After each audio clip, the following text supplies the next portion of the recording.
Hi, I'm Amber. And I'm Megan.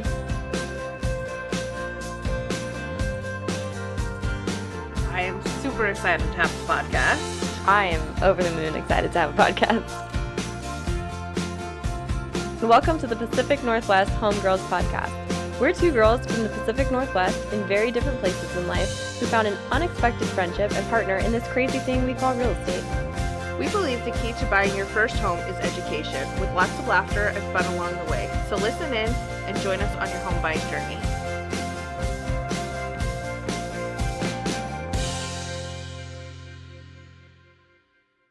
Happy Monday, everyone.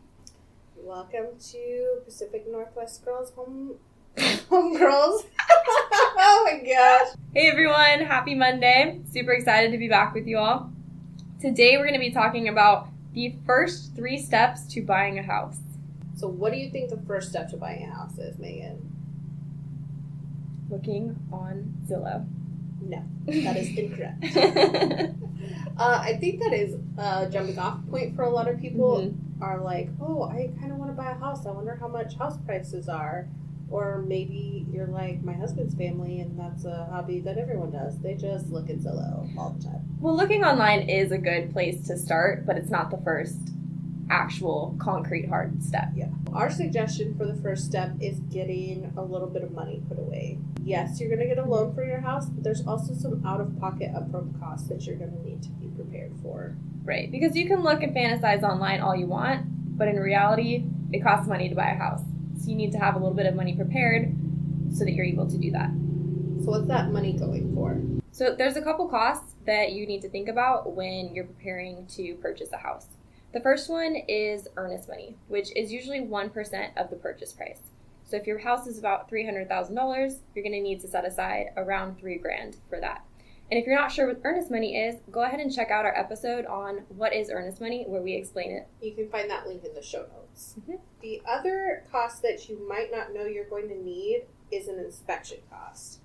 Now, we try to absolutely not let a buyer move forward without an inspection. The inspector's going to come in and look at a lot of things at the house and let you know if it's safe and sound and ready for you to move in.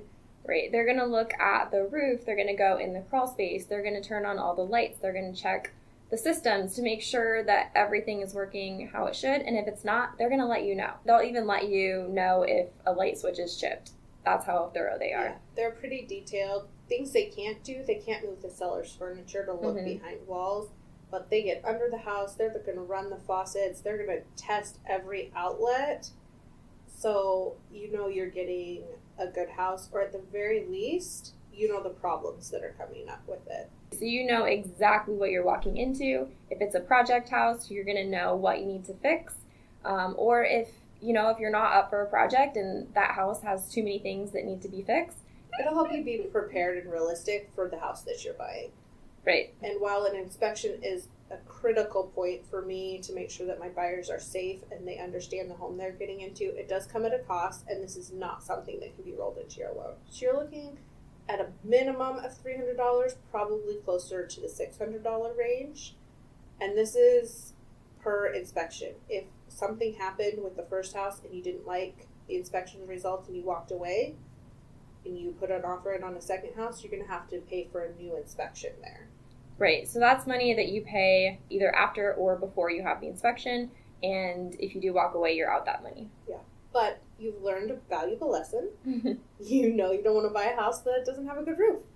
But it's a great investment. I've had clients who have put an offer on a house, we got it accepted, we're under contract, they go into the house, have the inspection, only to find out that the roof is shot. The entire roof needs to be repaired. And it costs upwards of $30,000. Like, everything about that roof needed to be fixed. And that is why the inspection cost is well worth it. Exactly. Because if you run into a house like that and you don't have an inspection and then you buy the house and all of a sudden all these things start breaking, you own that house now. It's on you. Yeah. But it's worth it to pay $400 to $500 to have that inspection and be able to walk away knowing that you made a good choice. So the last item in our money checklist for getting ready to buy a house is your down payment. Down payments can range from 0% down on a USDA or VA loan to 20% down, or as much as or you want, 100% really. down. Yeah, you could be a cash buyer. A typical loan is going to be 3.5%. Not everyone could qualify for a zero down loan, but saving up for at least 3.5% of what you think you want to buy is a good place to start. It's a good starting point. Then you get to do the fun step, Yay! meeting that lender and your real estate agent. And this step could be interchangeable. You could meet your lender and then find an agent, or vice versa. Right. So I recommend starting with who you know first. So if you already have a lender that you know, like, and trust, reach out to them, talk to them, get your financing squared away, and then go find an agent, or have your lender recommend a couple agents to you. Or if you already have a real estate agent that you know, like, and trust, start out with them, talk about what you're looking for in a house, what your goals are, and then they'll be able to recommend you to a great lender, or a couple great lenders that they work with and know are going to do a good job for you. I think a lot of people don't understand how hand-in-hand lenders and real estate agents work together. Mm-hmm. During a transaction, I can talk to a lender almost every day about my clients, checking in, especially at the beginning of the home buying process as we're making offers and getting that paperwork ready to go. And then there's a couple weeks where maybe I only talk to them once or twice a week, but then at the end, as we're getting ready to close, again, I'm talking to them every day. And multiple times a day at that. So it's great if you can get a referral from your lender or your agent, because they've already have an established relationship that they're working back and forth and have great communication skills there. Mm-hmm. And that makes your transaction go a lot smoother too. So an agent's going to sit down with you first and do basically an interview. They're going to walk you through the process of what it's like to buy a home and then help you start narrowing down your search. They're going to ask you key questions. How many bedrooms and bathrooms do you have? When you say a large yard, are you talking an acre or less than a quarter of an acre? They can help you define what you're looking for, and that means you'll be looking at your ideal houses instead of every house on the market. And then we'll also walk you through the entire home buying process, start to finish, so that you know what to expect every step of the way and there are no surprises. We help you write up the offer. Like Megan said, negotiation is a huge point. We have experience in this. We have experience with other agents and the process. Especially in markets like this where we're seeing a lot of multiple offer situations, working with an agent can help you put your best foot forward when you're writing an offer. Because right now, just writing a full price offer is not going to win you the house. There are lots of other things that you need to put in your offer to make it more attractive to the seller so that you can win your dream house. So like we said, talking to an agent and a lender can be interchangeable steps, 2 or 3. Talking to a lender is going to, number one, give you that price range you're going to shop in. Even if you've already spoken with an agent, they're not going to take you to see a house until after your lender's approved you and given you a price range. When you reach out to a lender and you start working with them, they're going to give you a pre-approval letter, which tells you how much you can qualify.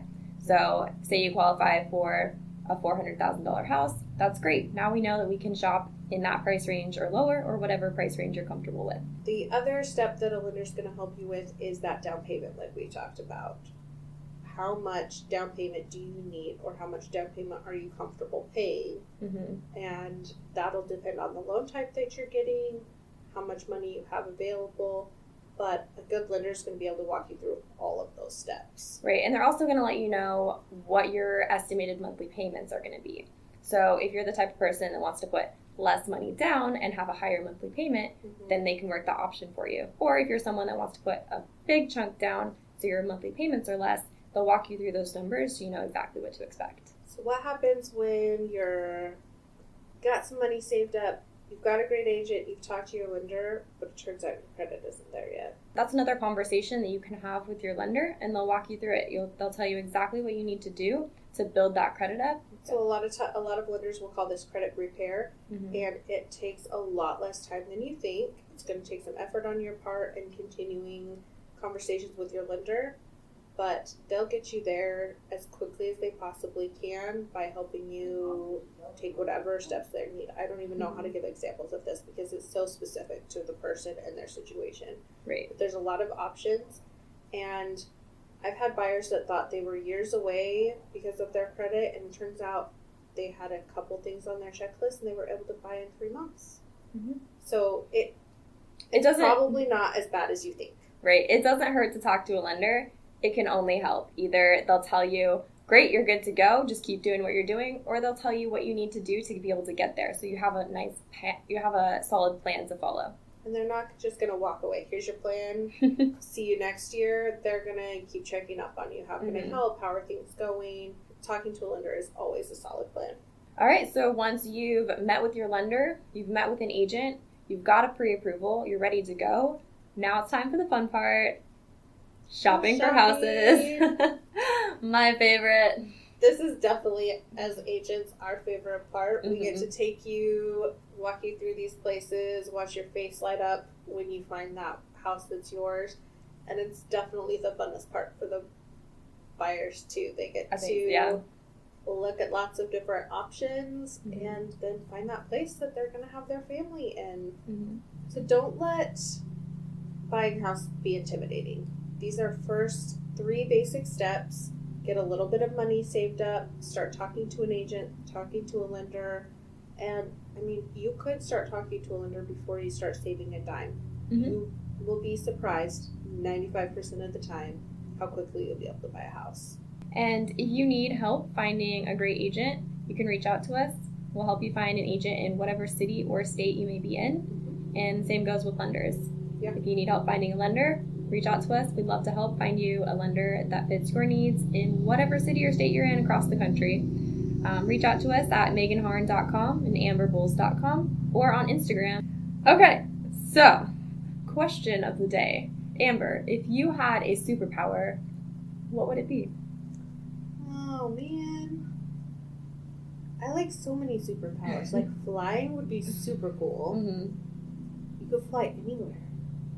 Might be kind of cold and windy, but yes. I can put warm clothes on, put some goggles on. But also being invisible would be really cool. Then you could sneak up on people. Right? And everybody always sneaks up on me and scares me all the time. It's my family's favorite hobby. How great would it be if I could sneak up on them? How the tables have turned.